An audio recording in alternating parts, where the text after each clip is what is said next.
¿Cómo han estado? Bueno, vamos a seguir con nuestra clase de Cátedra para la Paz. Ya hemos tenido varias entregas en donde hemos tenido un conversatorio muy ameno, donde muchas personas me han escrito y ya no los podemos aceptar en el curso. Es decir, ya hemos pasado el número de las personas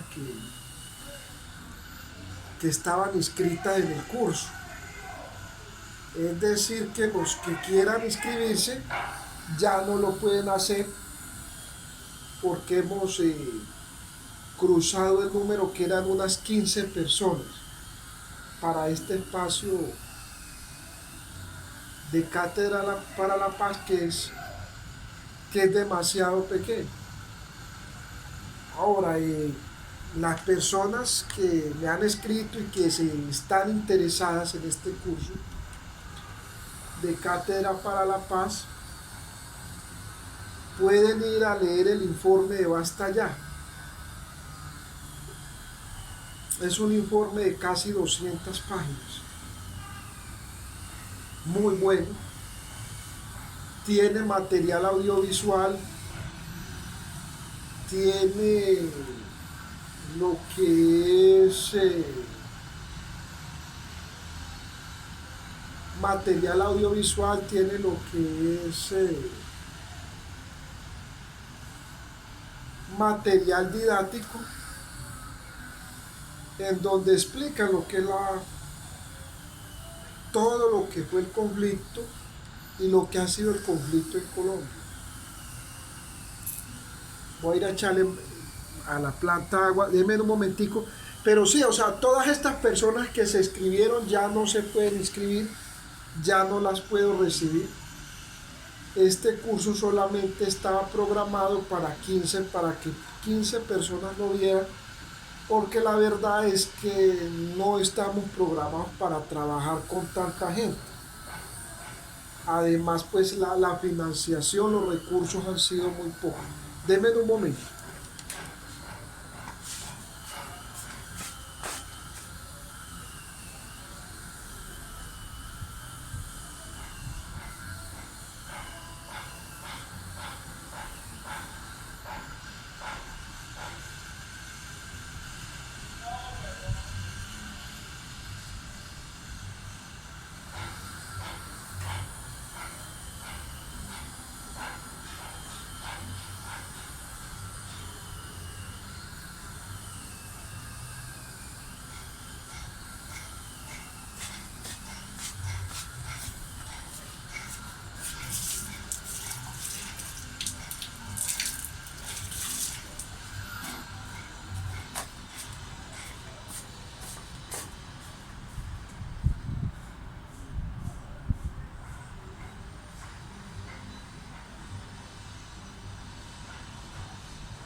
Bueno, entonces como decíamos ayer, desafortunadamente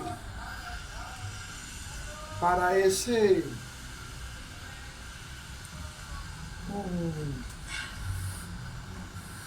para lo que fuese este curso, eh, se me cayó, se me cayeron los bananos.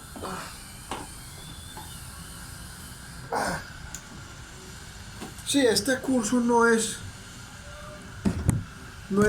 para tanta gente.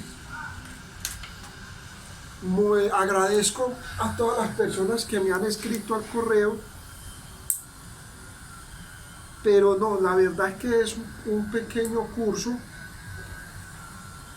donde es más bien para pocas personas. Eh,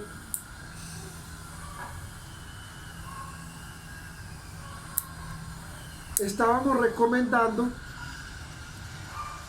leer el informe de Basta Ya. Ese informe de Basta Ya, que está en el Centro de Memoria Histórica. Son más de 200 páginas que narran lo que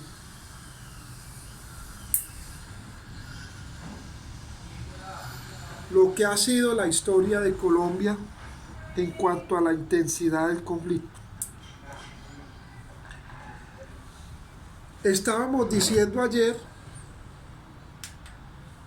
de que luego del gobierno de Andrés Pastrana, en donde se dio inicio a lo que fue el Plan Colombia,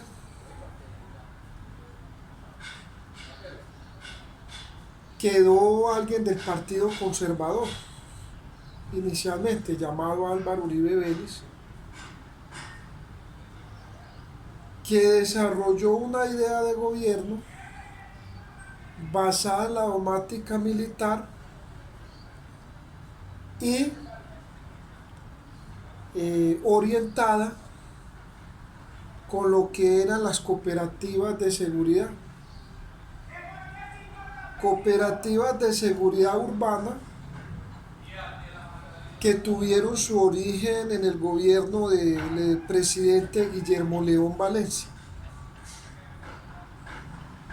y que desafortunadamente estas cooperativas, muchas de ellas se convirtieron en ejércitos y se les salieron de las manos al gobierno, pero que paralelamente a esto, este fenómeno le trajo una aparente paz a Colombia en el sentido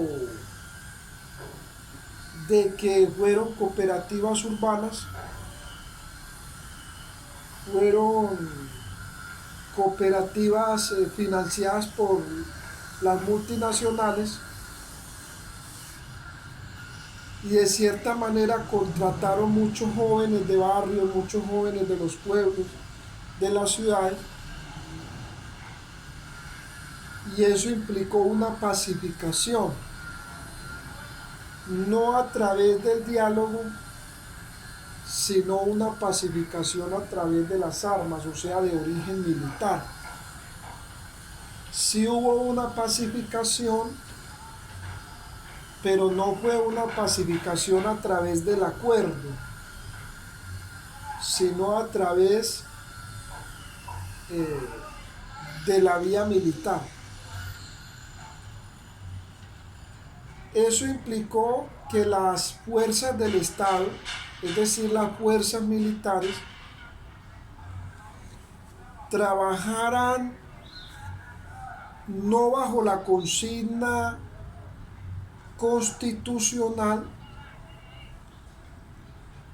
de los derechos humanos y del derecho internacional humanitario, sino que trabajaran bajo estadísticas. Es decir, que a las fuerzas militares y a las fuerzas represivas del Estado se les exigió trabajar bajo la consigna de datos estadísticos. Y esos datos estadísticos se traducían en número de bajas. Número de bajas a grupos insurgentes. Número de bajas a grupos insurgentes. Nace entonces un fenómeno que hasta el día de hoy no se ha podido explicar bien, y apenas se empieza a vislumbrar y apenas se empieza a conocer, como los falsos positivos. Los falsos positivos. Donde los comandantes de zonas militares, donde el Ministerio de Defensa se vio evocado por medio de decretos, por medio de orientaciones políticas, se vio obligado a cumplir unas estadísticas.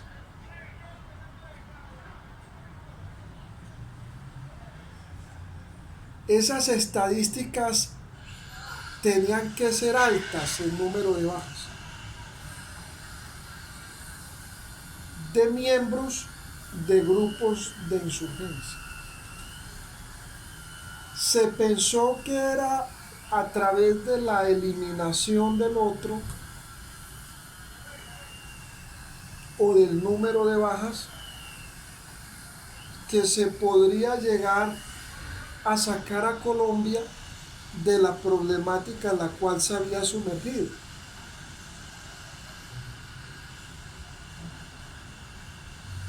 Ese número de bajas y ese número de estadísticas llevó a muchos comandantes a cometer errores judiciales y lo que se llamó bajas o muertes extrajudiciales, ya que a estas personas de las fuerzas militares, cuando cumplían estas estadísticas o excedían estas estadísticas de bajas, les daban incentivos, les daban diversos incentivos. Esos incentivos y esos permisos y esos certificados de felicitaciones que les daban, los llevó a la locura, los llevó a la obsesión de tomar personas de la vida civil, de tomar jóvenes que nada tenían que ver con el conflicto y hacerlos pasar como personas de grupos insurgentes. O sea, recrear la escena para hacerlos pasar como personas de grupos insurgentes. Muchas jóvenes, cientos de mujeres en todo el territorio colombiano que no tenían que ver nada, fueron apresadas, eran llevadas a zonas boscosas, selváticas, las vestían militarmente y las asesinaban. Y luego les ponían el nombre y las hacían pasar en grupos insurgentes. Al igual que muchos jóvenes, escogieron especialmente a personas que tenían problemas mentales, habitantes de calle, personas que ellos pensaban que de pronto el Estado no se iba a preocupar por ellos, o familias que no tenían capacidad jurídica o económica para defenderse. Es decir, que fue una selección no solamente a la población civil, sino lo que podríamos llamar en Colombia personas que no se podían defender jurídicamente, que económicamente eran de bajos recursos, personas que tenían afectaciones mentales o que vivían en poblaciones lejanas a las ciudades donde poco se puede acceder a la justicia. Hasta el momento la JEP ha reportado 6.402 personas que sufrieron esta situación, pero se cree que con el tiempo, es decir, de aquí al 2035, posiblemente la cifra va a aumentar. La responsabilidad de esto pues todavía está pendiente, es una responsabilidad jurídica. Las madres de todos estos jóvenes, de todas estas personas pues todavía están esperando como una respuesta. Algunas todavía están esperando los cuerpos para darles una cristiana sepultura. Y en esto ha ayudado lo que es la JEP, Justicia Especial para la Paz, quien ha desarrollado ya varias audiencias, pero no es suficiente, es decir, apenas es el inicio de lo que fue el fenómeno de ejecuciones extrajudiciales o falsos positivos.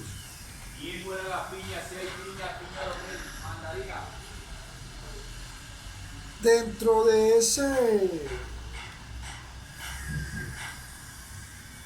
esos periodos del Plan Colombia y de esa negativa del gobierno no continuar los diálogos,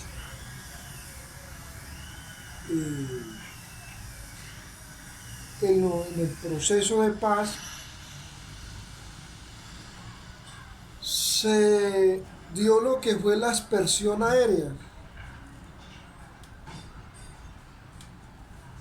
La aspersión aérea.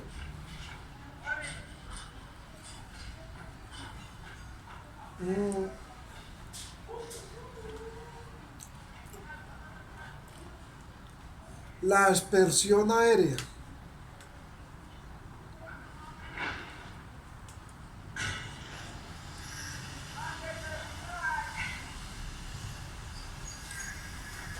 Muchas hectáreas de coca, de hoja de coca,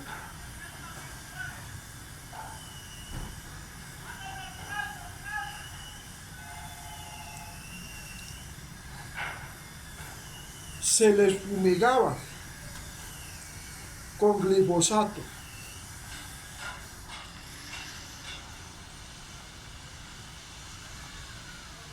Donde se beneficiaron, por ejemplo, multinacionales como Monsanto.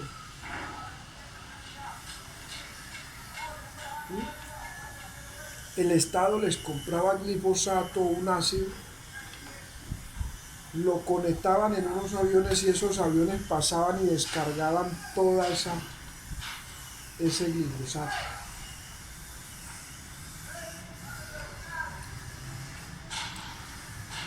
El problema de ello fue que eso mató cientos de animales, de seres bióticos y abióticos. Los que hemos estudiado biología, que más adelante lo vamos a ver,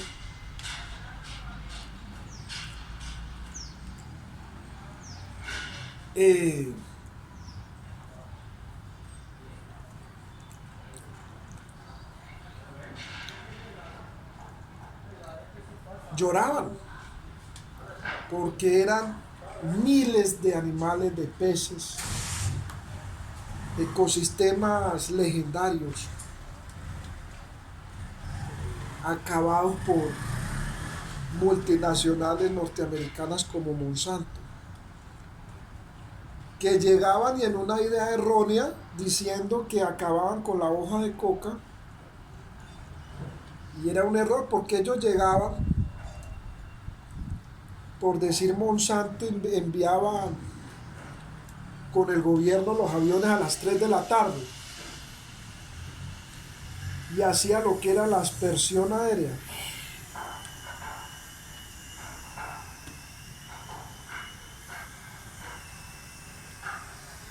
Y a las 4 o 5 de la tarde ya le estaban echando leche a las plantas, a las hojas. Ya le estaban echando leche.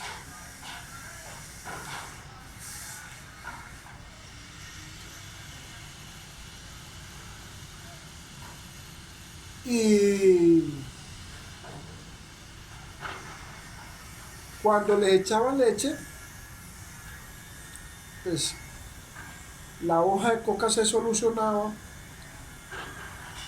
pero eso no lo podían hacer ni los árboles, ni las quebradas, ni los ríos, ni los peces, los anfibios. Toda esa cadena trófica quedó afectada por el glifosato.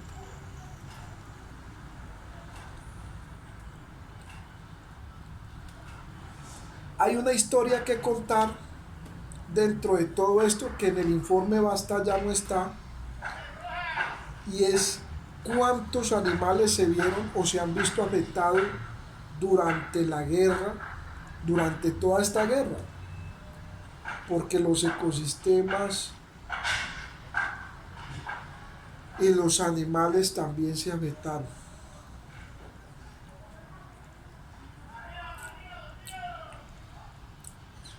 Las plantas, los alimentos, ¿m?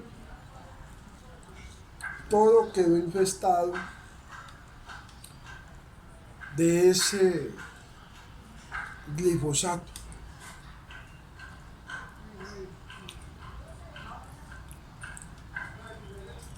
Esta última entrega que vamos a tener,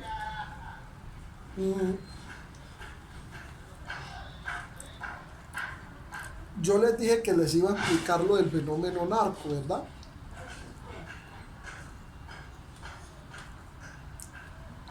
Donde esa explicación le damos una explicación académica, ¿verdad? Porque nosotros somos población civil, es decir, que no hacemos parte del conflicto. Como académicos e historiadores lo podemos narrar y lo podemos contar. En este caso, pues para este pequeño grupo, este curso,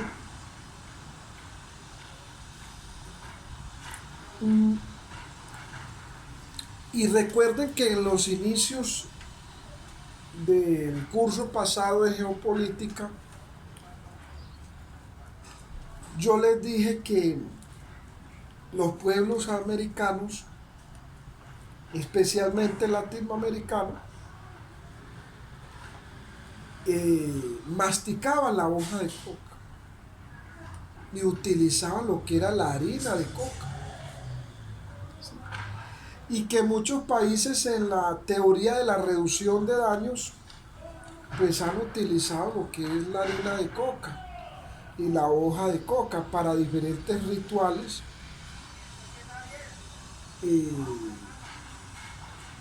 para el uso recreativo, y que el cannabis también lo había utilizado. De que la hoja de coca orgánica y el cannabis orgánico tienen unas propiedades naturales y que ha sido utilizado para varios productos, aceites, jabones, alimentos, no solo ahora, sino desde hace muchos años. en la historia de la humanidad. Ha sido utilizado desde, desde muchos años. Esa situación cambió con la llegada a Norteamérica del fenómeno del rock and roll o los festivales de rock and roll, ¿verdad? Acuérdense de ellos, de Elvis Presley y el rock and roll, ¿verdad?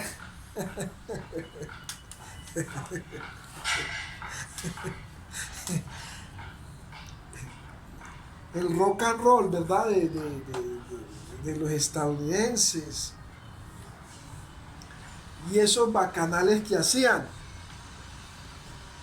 Sí se acuerdan, en donde se quedaban varios días fumando el cannabis y entraban en trance. El rock and roll de Elvis Presley. Y acuérdense de Charles Manson. Acuérdense de Charles Manson. Y acuérdense que lo de Charles Manson, que es un ejemplo, nos lleva a pensar o a mirar